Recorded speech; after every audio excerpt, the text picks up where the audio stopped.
فإن خير الحديث كتاب الله وإن خير الهدي هدي محمد صلى الله عليه وسلم وشر الأمور محدثاتها وكل محدثة بدعة وكل بدعة ضلالة وكل ضلالة في النار. أعوذ بالله من الشيطان الرجيم. بسم الله الرحمن الرحيم. يا أيها الذين آمنوا اذكروا الله ذكرا كثيرا. قال الله عز وجل ولذكر الله أكبر.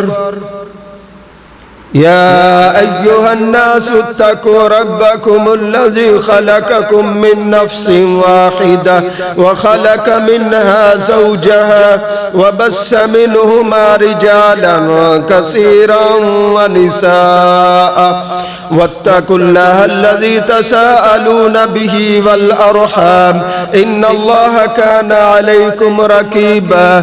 يا أيها الذين آمنوا اتقوا الله حق تقاته ولا تموتن إلا وأنتم مسلمون. يا أيها الذين آمنوا اتقوا الله وقولوا قولا سديدا يصلح لكم أعمالكم ويغفر لكم ذنوبكم ومن يطع الله ورسوله فقد فاز فوزا عظيما. ہر قسم کی تعریف اللہ رب العالمین کی ذات کے لیے جو ساری کائنات کا مالک ہے، اکیلا ہی خالق ہے، اکیلا ہی ساری کائنات کے نفع نقصان کا مالک ہے. اس کا نہ کوئی شریک تھا نہ کوئی شریک ہے اور نہ کوئی شریک ہو سکتا ہے. وہ وحدہ لا شریک ہے. درود و سلام سید الاولین والآخرین جناب محمد کریم علیہ السلام کی ذات کے لیے جو ساری کائنات کے نبی ہیں اور آخری پیغمبر ہیں. آج کے خطبہ میں اللہ کے نام کے بارے میں، اللہ کے ذکر کے بارے میں کچھ قرآن کی آیات اور نبی علیہ السلام کی احادیث بیان ہوں گی. رب کائنات فرماتے ہیں وَلَذِكْرُ اللَّهِ أَكْبَرُ. اللہ کا ذکر سب سے بڑا ہے. مسجدوں میں 5 وقت اذان ہوتی ہے. اللہ اکبر اللہ اکبر. اللہ سب سے بڑا ہے. اللہ سب سے بڑا ہے. اللہ سب سے بڑے ہیں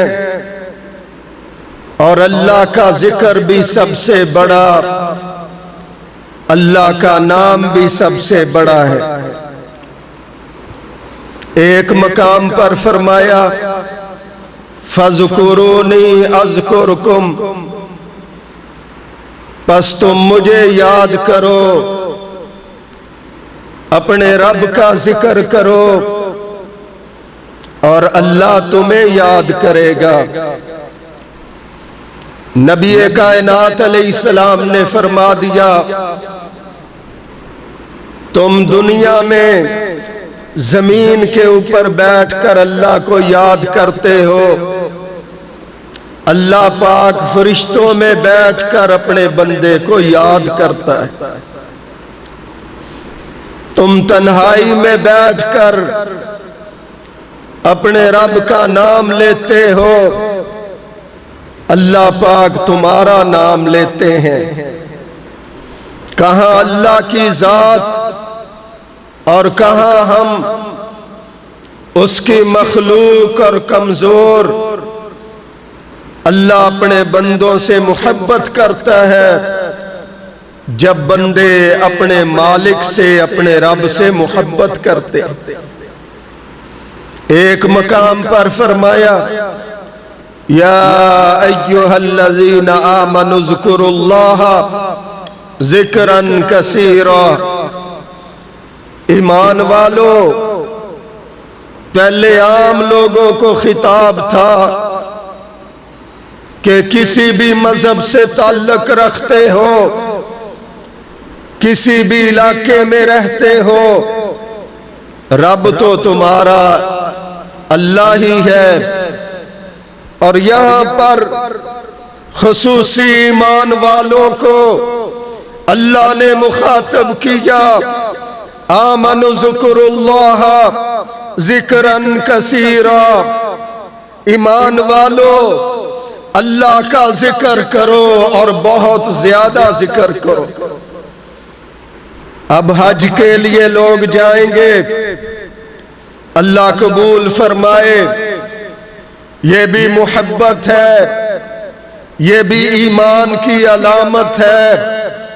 اتنی مہنگائی میں ٹیکس در ٹیکس ہمارے ملک والوں نے، اگلے دوسرے ملکوں والوں نے اتنے بڑھا دیے، پیسے اتنے لگ رہے ہیں، پھر بھی اللہ کے بندے اللہ کے گھروں میں جا رہے ہیں۔ اللہ سب کو توفیق دے۔ وہاں پر بھی اللہ کریم نے حج کرنے والوں کو دیکھا، عمرہ کرنے والوں کو حج سے فارغ ہو کر پہاڑیوں کے اوپر کھڑے ہو کر لوگ اپنا نام پکارتے تھے، اپنے باپ دادا کا نام پکارتے تھے۔ اس مقام پر بھی رب کریم نے حج کرنے والوں کو، عمرہ کرنے والوں کو سبق دیا تھا، جتنا تم اپنی بات کرتے ہوئے زور لگاتے ہو، جب تم حج کے مناسک مکمل کر لو، اللہ کا ذکر کرو اور بہت زیادہ ذکر کرو۔ نیکی کی توفیق کون دیتا ہے؟ اپنے گھروں کی طرف آنے کی توفیق کون دیتا ہے؟ سیدہ عائشہ رضی اللہ تعالیٰ عنہا بیان کرتی ہیں، ساری کائنات کے سردار خاتم الانبیاء علیہ السلام جب حج کو مکمل کیا، عمرے کو مکمل کرتے تھے، اس وقت یہ الفاظ کہا کرتے تھے، اللہ میں تیرا پیغمبر تجھ سے جنت کا سوال کرتا ہوں اور جہنم سے پناہ مانگتا ہوں۔ جس کو اللہ نے ساری کائنات کا سردار بنایا، وہ بھی سب سے بڑی نیکی کر کے، حج اور عمرے کی نیکی کر کے اپنے رب سے یہی گزارش کرتے ہیں، اللہ میں آپ سے جنت کا سوال کرتا ہوں اور جہنم سے بچاؤ مانگتا ہوں۔ یہ پیغمبر علیہ السلام ہے، امتیوں کو بھی سمجھا دیا، نیکیاں کرتے ہو اور نیکیاں کر کے بھی اپنے رب کا نام لو، اپنے رب کو یاد کرو، اپنے رب کے احکامات کے اوپر پابند ہو جاؤ۔ بھائیو، حج کے موقع پر بھی ذکر اور عام بھی فرما دیا، آمنوا اذکروا اللہ ذکرا کثیرا۔ ذکر کرو اپنے رب کا، ذکر بہت زیادہ۔ اور نبی علیہ السلام نے فرمایا، کوئی قوم اپنے رب کا نام لینے کے لیے نہیں بیٹھتی، کچھ لوگ بیٹھ کر اگر قرآن کی تلاوت کرتے ہیں، اگر بیٹھ کر دین کی بات کرتے ہیں، اگر بیٹھ کر دین کی بات سنتے ہیں، اس کو بھی ذکر کی محفل کہا، اللہ کو یاد کر رہے ہیں۔ فرمایا کوئی بھی اس طرح نہیں بیٹھتے جس طرح لوگ خطبہ جمعہ سننے کے لیے آتے ہیں، جمعہ پڑھنے کے لیے آتے ہیں، درس قرآن سننے کے لیے، حدیث پاک کا درس سننے کے لیے، بچے مسجد میں مدرسے میں قرآن پڑھنے کے لیے آتے ہیں۔ اللہ پاک ان سب کو اپنے ذکر کی محفل سمجھتے ہیں۔ ایسے لوگوں کو اللہ کے فرشتے چاروں طرف سے گھیر لیتے ہیں اور ان کے اوپر اللہ کی رحمت نازل ہونا شروع ہو جاتی ہے، اللہ کی برکتیں نازل شروع ہونا شروع ہو چکی ہوتی ہے۔ اللہ کی رحمتیں، اللہ کی برکتیں جن لوگوں کے اوپر نازل ہوں وہ دنیا میں بھی کامیاب ہیں اور کل قیامت کے دن بھی کامیاب ہیں۔ ایک تو ذکر کرنا، اللہ کے نام کی تسبیح پڑھنا اللہ کا اور نبی علیہ السلام کا حکم ہے اور نبی علیہ السلام کی سنت ہے، اور ذکر کرنے کی ایک وجہ قربان جائیں ہمارے پیغمبر علیہ السلام نے ہمیں خبر دی، فرمایا جو کوئی ذکر اللہ کا کرتا ہے اللہ اس کے دل کو نرم کر دیتے ہیں۔ جس کا دل اللہ نرم کر دیتے ہیں اس بندے کو، اس بندی کو اللہ اپنے قریب کر لیتے ہیں، اور ساتھ ہی فرما دیا جو کلام ذکر سے خالی ہوتی ہے، جس بندے کی زبان ذکر سے خالی ہوتی ہے اس کا دل سخت ہونا شروع ہو جاتا ہے اور وہ اللہ سے دور ہوتا چلا جاتا ہے۔ دیکھو رب کا نام جتنا لیں گے اللہ ہمارے دلوں کو نرم کرے گا، اور جب دل نرم ہوں گے اللہ پاک اپنے ہمیں قریب کرے گا، اور جب اللہ کا نام لینا چھوڑ دیں گے شیطان ہمیں چکر دے کر رب کے نام سے دور کرتا ہے، اللہ کی تسبیح سے دور کرتا ہے، دل سخت ہونا شروع ہو جاتے ہیں۔ جب لوگوں کے دل سخت ہو جاتے ہیں وہ اللہ سے دور ہو جاتے ہیں، اللہ سے دوری ہوتی ہے پھر مسجدوں کی اہمیت نہیں رہتی، پھر قرآن سنتے رہتے ہیں، قرآن کی اہمیت دل میں نہیں ہوتی، پھر جھوٹی قسمیں اٹھاتے ہیں، پھر ایک دوسرے کو مارتے ہیں، پھر ایک دوسرے کو قتل کرتے ہیں، پھر فساد مچتا ہے، اور جس کا دل نرم ہوتا ہے وہ اللہ سے ڈرتا ہوا اس کے احکامات کو مانتا ہے۔ اور پھر لوگ قرآن کی تلاوت سے دور ہوتے ہیں۔ کافی عرصہ پہلے بیٹے نے سمیع اللہ نے دوسرے ملک کا ایک واقعہ بتلایا کہ گیا ایک عالم دین کسی کی کوٹھی بنگلہ میں قرآن پاک پڑھا ہوا تھا، اور وہاں پر ان کے پیسے بھی پڑے ہوئے ہوا کے ساتھ اڑ رہے تھے۔ اس عالم دین نے وہ پیسے اٹھا کر قرآن میں رکھ دیے تاکہ اب یہ تلاوت کے لیے اٹھائیں گے ان کو ان کے پیسے مل جائیں گے، ایسے ہی اڑ کر کہیں باہر نہ چلے جائیں۔ وہ کہنے لگے، آپس میں سوچنے لگے کہ پیسے پڑے ہوئے تھے، یہاں پر تو قاری صاحب ہی بیٹھے تھے، خطیب صاحب ہی بیٹھے تھے، لہذا وہ پیسے لے گئے، ہمارے پیسے چوری ہو گئے۔ پھر جب سال کے بعد، عرصے کے بعد ان کو دوبارہ بلایا گیا، اسی کمرے میں بیٹھے ہوئے وہاں پر ذکر ہوگا کہ ہمارے پیسے پڑے ہوئے تھے۔ قاری صاحب کہتے ہیں ہاں ہوا کے ساتھ اڑ رہے تھے، میں نے اٹھا کر وہ قرآن میں رکھ دیے تھے تاکہ جب بھی قرآن اٹھاؤ گے تمہیں تمہارے پیسے مل جائیں گے۔ لہٰذا اس کا مطلب یہ ہوگا کہ سال تمہارے کمرے میں قرآن پڑھا ہے اور تم نے کبھی اٹھا کر اس کو پڑھا تک نہیں۔ اگر قرآن اٹھا کر پڑھتے تو اس میں سے پیسے نظر آ جاتے۔ یہ دل کی سختی کا معاملہ ہے، جب لوگوں کے دل سخت ہو جاتے ہیں پھر سال ہا سال گزر جاتے ہیں، ہمارے گھروں میں قرآن پڑھا ہوا ہوتا ہے، پیغمبر علیہ السلام کی احادیث کی کتابیں پڑھی ہوتی ہیں، اس کو اٹھا کر لوگ پڑھنے کے لیے تیار نہیں۔ جب دل نرم ہوتا ہے لوگ اللہ کا ذکر کرتے ہیں، اللہ کا نام لیتے ہیں، اللہ کا کلام پڑھتے ہیں۔ بھائیو، یہ صرف ایک گھر کا معاملہ نہیں، ہمارے گھروں کے گھر اس طرح ہے۔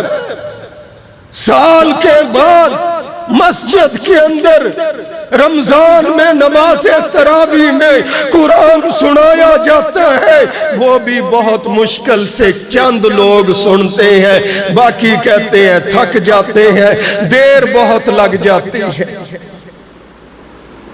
کئی اس لیے نہیں آتے کہ آواز زیادہ بہتر نہیں۔ اب ہر کسی کی آواز تو امام کعبہ کی طرح نہیں ہو سکتی نا۔ جس کو اللہ نے آواز دی ہے سبحان اللہ، اس کا شکر ہے۔ جس کو نہیں دی اس کی آواز اگر امام کعبہ کی طرح نہیں ہے لیکن قرآن تو صحیح پڑھتا ہے، تلفظ تو صحیح ادا کرتا ہے، لوگ اس طرح کے بہانے بنا کر سال بعد مسجد میں مدرسے میں بھی قرآن سننے کے لیے تیار نہیں۔ آئیے اللہ کے نام کی طرف اگر آ جائیں گے تو مسائل حل ہوتے چلے جائیں گے۔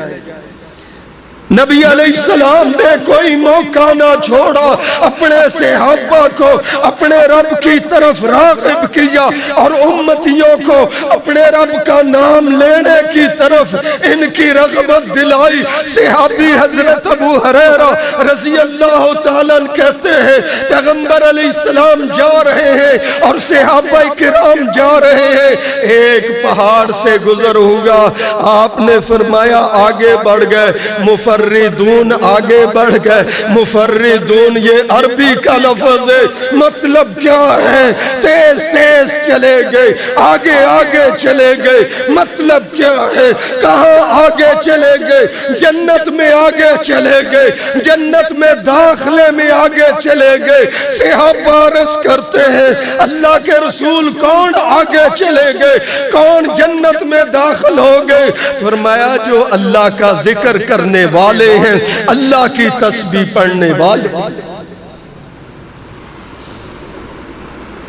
جتنا ذکر کی طرف اللہ کے پیغمبر علیہ السلام نے زور دیا، اتنا ہی شیطان نے صوفیوں کے دلوں میں ڈال کر ان سے غلط تسبیحات کہلوائی اور غلط تسبیحات کی طرف لوگ لگے۔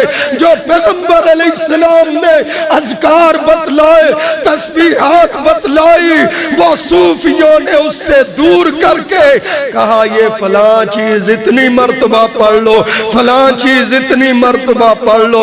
بے تم مامے لگتے ہو دین اسلام کے کہ تم خود تسبیحات بتلاتے ہو؟ صحابہ تو وہی تسبیحات پڑھتے تھے جو پیغمبر علیہ السلام نے بتلائی تھی۔ اپنے ملک میں دیکھ لو اور ہندوستان میں دیکھ لو، زیادہ اس طرح ہوتا ہے جس طرح نماز کا سلام پھیرا فوری ہاتھ اٹھا کر دعا مانگنے لگ جاتے ہیں، اور سلام پھیرنے کے بعد جو تسبیحات نبی علیہ السلام نے بتلائی ہے، جو دعائیں امام کائنات علیہ السلام نے بتلائی ہے، وہ دعائیں کون پڑھے گا، تسبیحات کون کرے گا؟ دعا سے انکاری نہیں، جو فوری سلام پھیر کر ہاتھ اٹھاتے ہیں اور اس کو اتنا رواج دے دیا، اگر کوئی نہیں بھی اٹھاتا لوگ سمجھتے ہیں اس کی نماز مکمل نہیں۔ جس چیز کا پیغمبر علیہ السلام نے حکم دیا اس کی طرف توجہ نہیں. کسی کی شلوار ٹخنوں سے نیچے ہے, نیچے رہے, اس کی طرف توجہ نہیں. ہمارے پیغمبر علیہ السلام نے ایک آدمی کو نماز پڑھتے ہوئے دیکھا, اس کی چادر شلوار ٹخنوں سے نیچے تھی. آپ نے اس کو بلایا, فرمایا دوبارہ وضو کر کے آؤ. وہ دوبارہ وضو کر کے آیا, فرمایا نماز دوبارہ پڑھو. جس کام میں اتنی سختی تھی اور نماز پڑھانے والے کی بھی چادر شلوار ٹخنوں سے نیچے. دین کو لوگوں نے سمجھا نہیں, اللہ کے ذکر کو لوگوں نے سمجھا نہیں, اللہ کی تسبیح سے لوگ ہٹ گئے, اللہ کے دروازے سے لوگ ہٹ گئے اور غیر اللہ کے دروازے پر ٹکرے مارتے ہیں. اسی لیے پریشانیاں ہیں. نبی علیہ السلام ذکر کے لیے رغبت دلا رہے. اللہ کے نام کی اہمیت پوچھنی ہے تو پوچھو فرعون کی نکرانی سے. پیغمبر علیہ السلام کا مسلم شریف کے اندر یہ فرمان ہے, فرمایا معاشتہ تھی, فرعون کی نکرانی تھی. جب وہ فرعون کی بیٹی کے سر میں کنگھی کر رہی تھی, اس کے ہاتھ سے کنگھی گری. جب کنگھی گری تو نکرانی نے کہا بسم اللہ پڑھ کر اس کو اٹھایا, اللہ کا نام لے کر اس کو اٹھایا. فرعون کی بیٹی کہتی ہے میرے ابو کا نام لیا ہے. نکرانی کہتی ہے تیرا ابو تو مخلوق ہے, اللہ کا بندہ ہے, ساری کائنات کا رب تو اللہ ہے, میں نے اس کا نام لیا ہے. اس نے اپنے ابو کو شکایت لگائی اور فرعون نے آگ جلا کر اور تیل کو گرم کیا. کھولتے ہوئے تیل میں اس نکرانی کا ایک بیٹا اٹھا کر اس تیل میں ڈالا, اس کی ہڈیاں الگ ہو گئی, گوشت الگ ہو گیا. دوسرا بچہ اٹھا کر اس تیل میں ڈالا, اس کی بھی ہڈیاں الگ ہو گئی, گوشت الگ ہو گیا. اس نکرانی نے جو اپنے گود میں بچہ اٹھایا ہوا تھا, پھر فرعون نے اور فرعونیوں نے اس بچے کو اٹھا کر تیل میں گرانے لگے. والدہ کی آنکھوں کے آگے اندھیرا آ گیا اور اللہ نے اس بچے کو بلوا کر کہا, بچے نے کہا اماں فکر نہ کر, یہ تیل نہیں یہ تو جنت ہے. اس کے دودھ پیتے بچے کو بھی گرا دیا گیا. کس لیے اس کے بچوں کو جلا دیا گیا, کس لیے اس عورت کو جلا دیا گیا؟ صرف بسم اللہ پڑھنے پر. اللہ کے ذکر کا, اللہ کے نام کی اہمیت پوچھنی ہے تو ان سے پوچھو. لوگوں نے اللہ کے نام پر کچھ لگایا نہیں, اس لیے اللہ کے تسبیح اور اللہ کے ذکر کی اہمیت ان کے دلوں میں نہیں. پاکستانی پول کے اوپر سے گزرتے ہوئے دریا میں پیسے گراتے ہیں غیر اللہ کے نام کے, اور یہ پاکستانی سڑکوں کے اوپر سفر کرتے ہوئے ایک قبہ نظر آ جائے, وہاں پر قبر کے اوپر جھنڈے لگے ہوئے نظر آ جائے, وہاں بس سے بیٹھے اپنی سواری سے بیٹھے پیسے غیر اللہ کے نام کے گرا دیتے ہیں. اور جب مسجدوں کے لیے کہا جائے اللہ کے گھروں کے لیے پیسے دینے کے لیے تیار نہیں. اللہ کے نام کی اہمیت نہیں.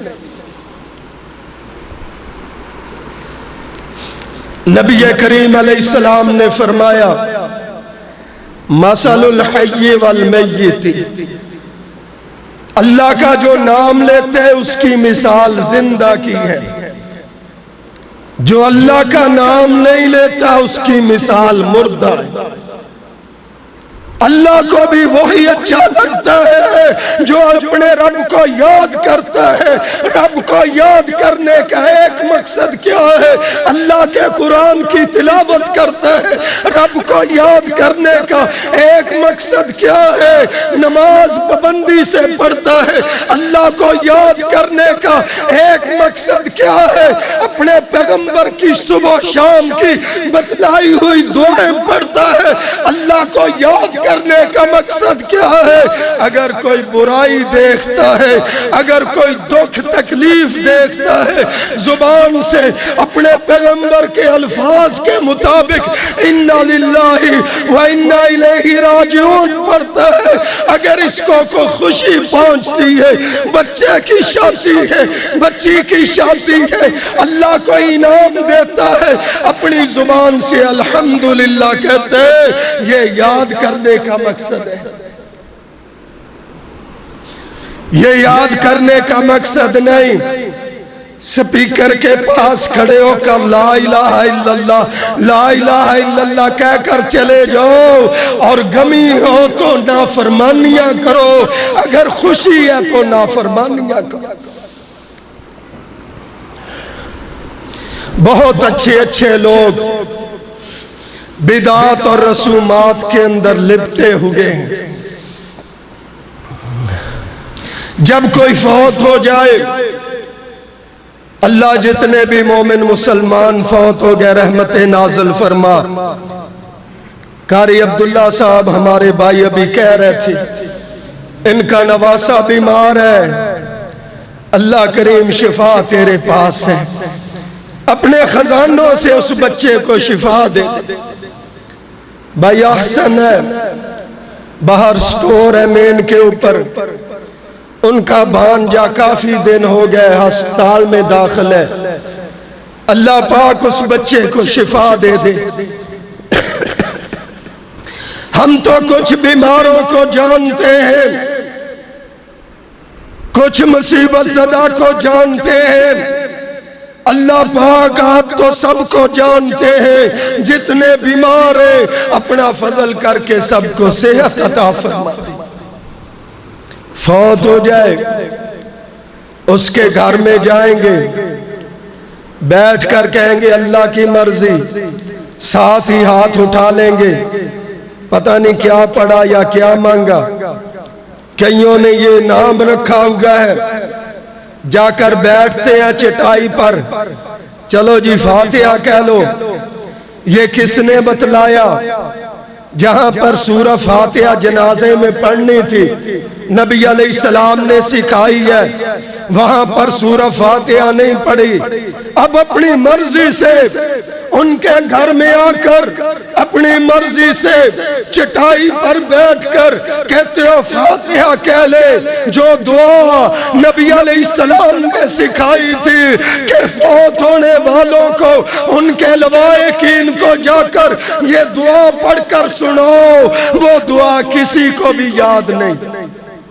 اِنَّا لِلَّهِ وَإِنَّا إِلَيْهِ راجعون مَا خَزَ وَلَاهُ وَعَطَى كُلَّ شَيْءٍ وَعَجَلٍ مُسَمًّا فَلْتَصْبِرْ وَلْتَحْتَسِبْ۔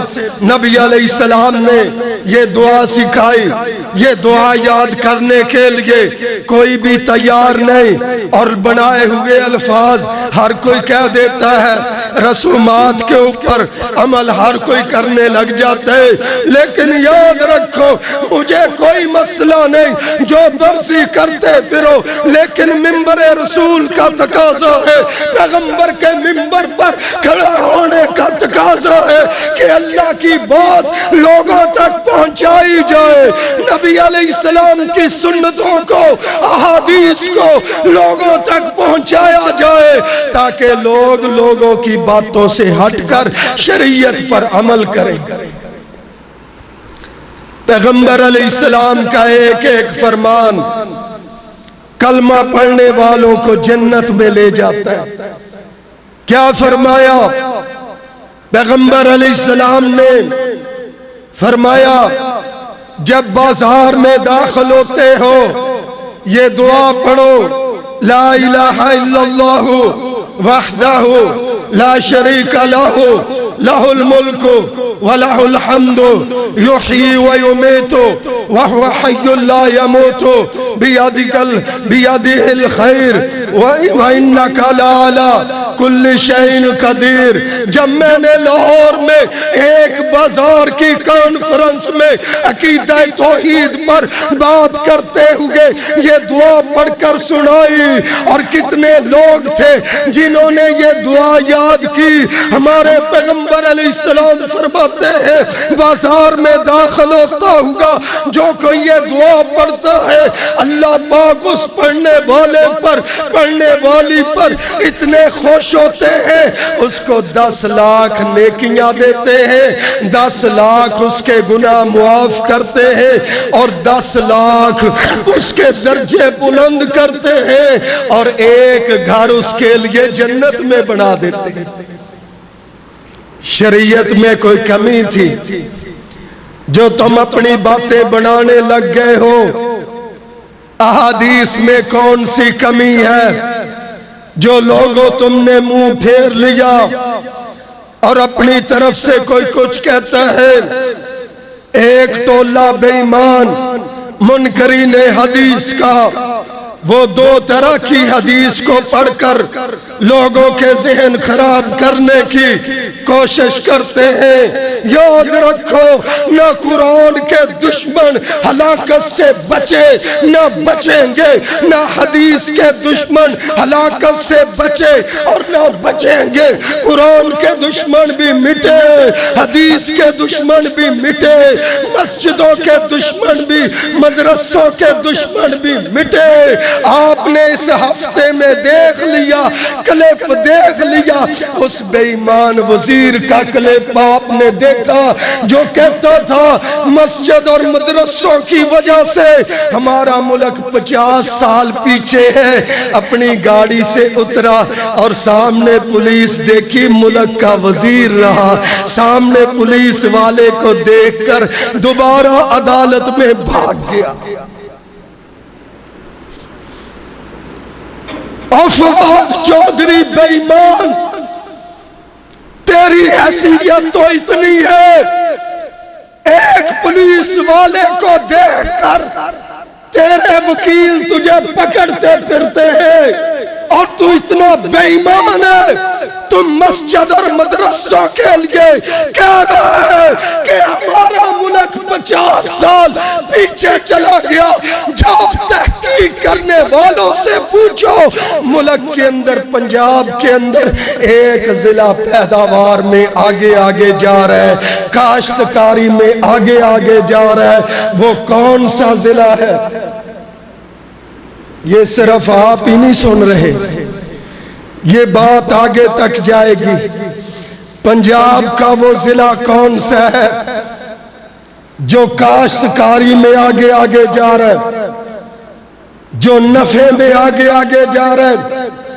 وہ قصور ضلع ہے۔ اور تحقیق کرنے والوں نے کیا تحقیق کی ہے کہ ضلع قصور میں کوئی بھی دیہات ایسا نہیں، کوئی بھی کسی شہر کی گلی ایسی نہیں جہاں پر کتاب و سنت پر عمل کرنے والوں کی مسجد نہ ہو۔